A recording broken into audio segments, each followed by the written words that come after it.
प्रकृति की ओर लौटो का नारा किस शैक्षिक दर्शन की मुख्य विशेषता है? प्रकृति की ओर लौटो, प्रकृति की ओर लौटो, प्रकृति की ओर लौटो का नारा किस शैक्षिक दर्शन की मुख्य विशेषता है? यह है प्रकृतिवाद की।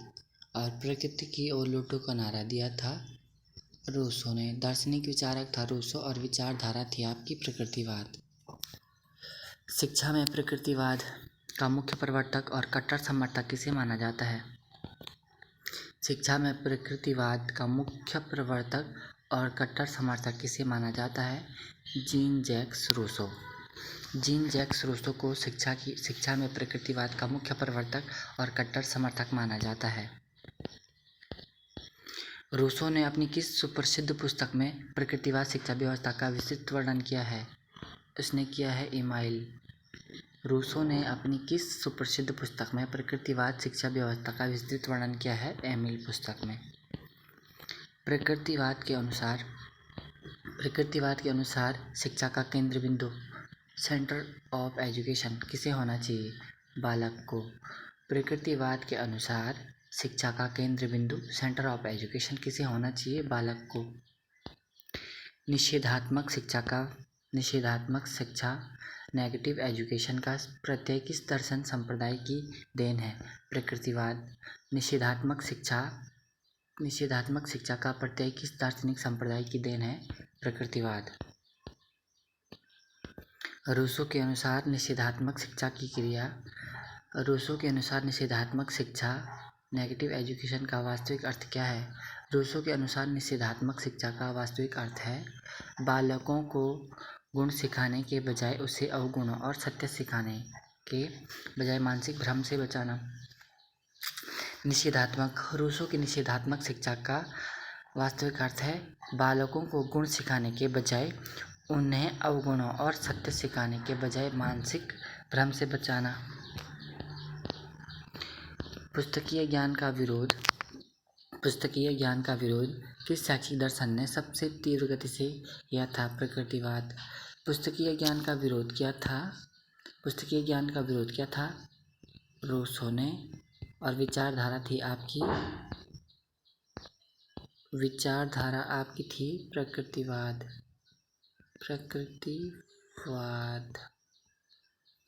विचारधारा थी तथा रूसो का कहना था कि बालक की जो शिक्षा होनी चाहिए वो प्रकृति के द्वारा होनी चाहिए, ना कि पुस्तकीय ज्ञान पर जोर देना चाहिए। प्रकृतिवाद के अनुसार बालकों को अनुशासन में रखने के लिए किस विधि का पालन किया जाना चाहिए?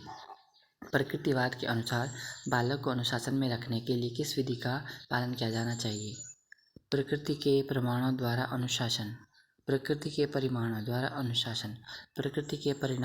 अनुशासन। निम्नलिखित में से कौन सा दार्शनिक प्रकृतिवादी संप्रदाय से संबंधित नहीं है? निम्नलिखित में कौन सा दार्शनिक प्रकृतिवादी संप्रदाय से संबंधित नहीं है? प्लेटो। कौन सा दार्शनिक प्रकृतिवादी संप्रदाय से संबंधित नहीं है? प्लेटो। प्रकृतिवाद के अनुसार शिक्षा का अंतिम मुख्य उद्देश्य क्या है? प्रकृतिवाद के अनुसार शिक्षा का अंतिम और मुख्य उद्देश्य क्या है? बालक का अपनी प्रकृति के अनुकूल पूर्ण विकास और जीवन संघर्ष के लिए तैयार करना। प्रकृतिवाद के अनुसार शिक्षा का अंतिम और मुख्य उद्देश्य क्या है? बालक का अपनी प्रकृति के अनुकूल पूर्ण विकास और जीवन संघर्ष के लिए तैयार करना। ईश्वर सभी वस्तुओं को अच्छा बनाता है लेकिन मनुष्य के हाथ में आकर वे दूषित हो जाती हैं। यह कथन किसका है? ईश्वर सभी वस्तुओं को अच्छा बनाता है लेकिन मनुष्य के हाथ में आकर वे दूषित हो जाती हैं। यह कथन है रूसो का। प्राकृतिक दर्शन में शिक्षक की भूमिका क्या मानी गई है? प्राकृतिक दर्शन में शिक्षक की भूमिका क्या मानी गई है? केवल एक निरीक्षक और पर्दे के पीछे के मार्गदर्शक की। प्रकृतिवाद में प्रकृतिवादी दर्शन में शिक्षक की भूमिका मानी गई है कि केवल वह निरीक्षक और पर्दे के पीछे एक मार्गदर्शक है। केवल एक निरीक्षक और पर्दे के पीछे के मार्गदर्शक के रूप में प्रकृतिवादी शिक्षा की भूमिका मानी गई है। अनुभवात्मक अधिगम और स्वयं सीखो का आधार कौन सा दर्शन है? अनुभवात्मक अधिगम, लर्निंग बाय एक्सपीरियंस, और स्वयं सीखो का आधार कौन सा दर्शन है? प्रकृतिवाद का कहना है कि अनुभवों द्वारा और स्वयं सीखने की प्रक्रिया पर जोर दिया जाना चाहिए। प्रकृतिवाद ने किस प्रकार के अनुशासन का पुरजोर समर्थन किया है? प्रकृतिवाद ने किस प्रकार के अनुशासन का पुरजोर समर्थन किया है? प्रकृतिवाद ने किस प्रकार के अनुशासन का पुरजोर समर्थन किया है? मुक्त्यात्मक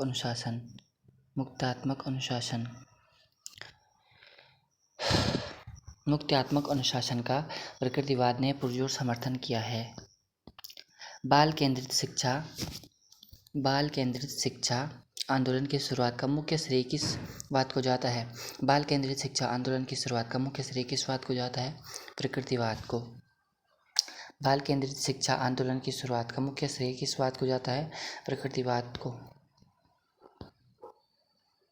प्रकृतिवाद के अनुसार मानव की शिक्षा किन 3 स्रोतों से होती है? प्रकृतिवाद के अनुसार मानव की शिक्षा किन 3 स्रोतों से होती है? प्रकृति, मनुष्य और वस्तुएं।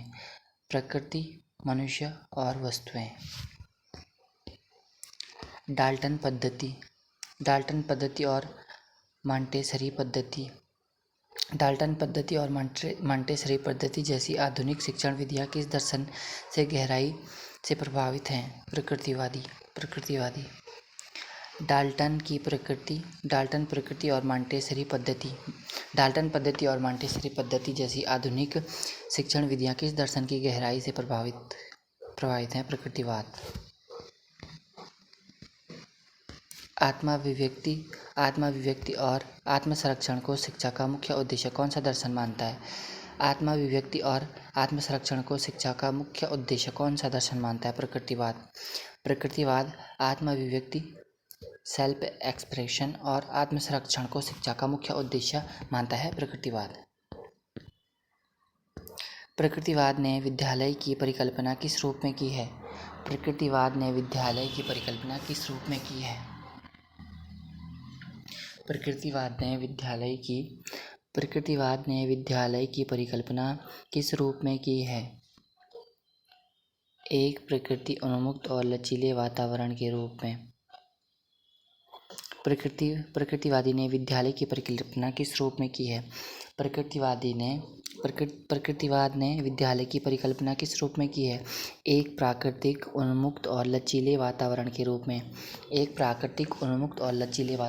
रूप में।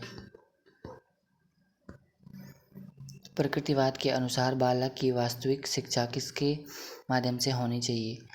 प्रकृतिवाद के अनुसार बालक की वास्तविक शिक्षा किसके माध्यम से होनी चाहिए?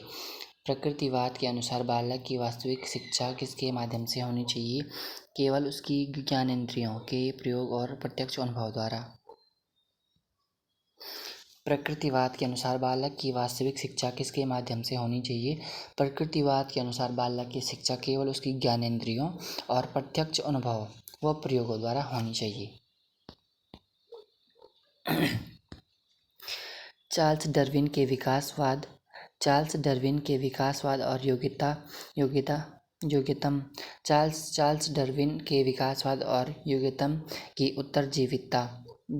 की उत्तरजीविता के सिद्धांतों को कौन सा शैक्षिक दर्शन प्रभावित करता है? जैविकीय प्रकृतिवाद। प्रकृतिवाद पाठ्यक्रम में किन विषयों को प्राथमिक स्थान देने की वकालत करता है? प्रकृतिवाद पाठ्यक्रम में किन विषयों को प्राथमिक स्थान देने की वकालत करता है? प्राकृतिक विज्ञान, खेलकूद, शारीरिक शिक्षा। प्रकृतिवाद प्रकृतिवाद पाठ्यक्रम में किन विषयों को प्राथमिक स्थान देने की वकालत करता है? प्राकृतिक शिक्षा, प्राकृतिक शिक्षा, खेलकूद और शारीरिक शिक्षा को। रूसो ने एमिल पुस्तक के किस भाग में महिलाओं सोफी की शिक्षा के बारे में रूढ़िवादी विचार प्रस्तुत किए हैं? भाग 5 में। रूसो ने एमिल पुस्तक के किस भाग में महिलाओं सोफी की शिक्षा के बारे में रूढ़िवाद विचार प्रस्तुत किए हैं? भाग 5 में। ज्ञानेंद्रियां ज्ञान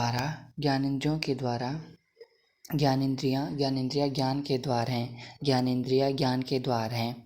इस दार्शनिक सिद्धांत पर सबसे अधिक बल किसने दिया?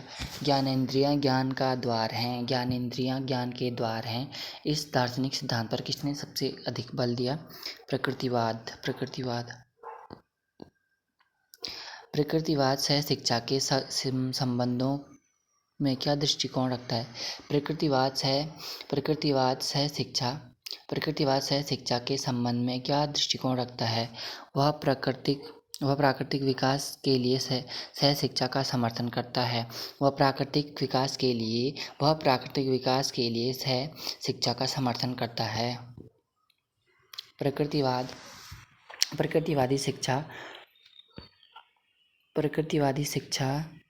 प्रकृतिवादी शिक्षा का सबसे बड़ा दोष क्या माना जाता है? प्रकृतिवादी शिक्षा का सबसे बड़ा दोष क्या माना जाता है? यह सामाजिक, सांस्कृतिक और नैतिक मूल्यों की उपेक्षा करती है। प्रकृतिवादी शिक्षा का सबसे बड़ा दोष क्या है? यह सामाजिक, सांस्कृतिक और नैतिक मूल्यों की अपेक्षा करती है। बालक एक खुली पुस्तक के समान है जिसका अध्ययन शिक्षकों को पृष्ठ दर पृष्ठ करना चाहिए। यह प्रसिद्ध विचार किसका है? बालक एक खुली पुस्तक के समान है जिसका अध्ययन शिक्षक को पृष्ठ दर पृष्ठ करना चाहिए। यह प्रसिद्ध विचार है रूसो का। रूसो का मानना है कि बालक एक खुली पुस्तक के समान है जिसका अध्ययन शिक्षक को पृष्ठ दर पृष्ठ करना चाहिए। यांत्रिक प्रकृतिवाद मानव को क्या मानता है? यांत्रिक प्रकृतिवाद मानव को क्या मानता है? यांत्रिक प्रकृतिवाद मानव को क्या मानता है? एक जटिल मशीन। यांत्रिक प्रकृतिवाद मानव को क्या मानता है? एक जटिल मशीन मानता है। प्रकृतिवाद शिक्षा के अनुसार शैशवावस्था में बालकों को शिक्षा दी जानी चाहिए।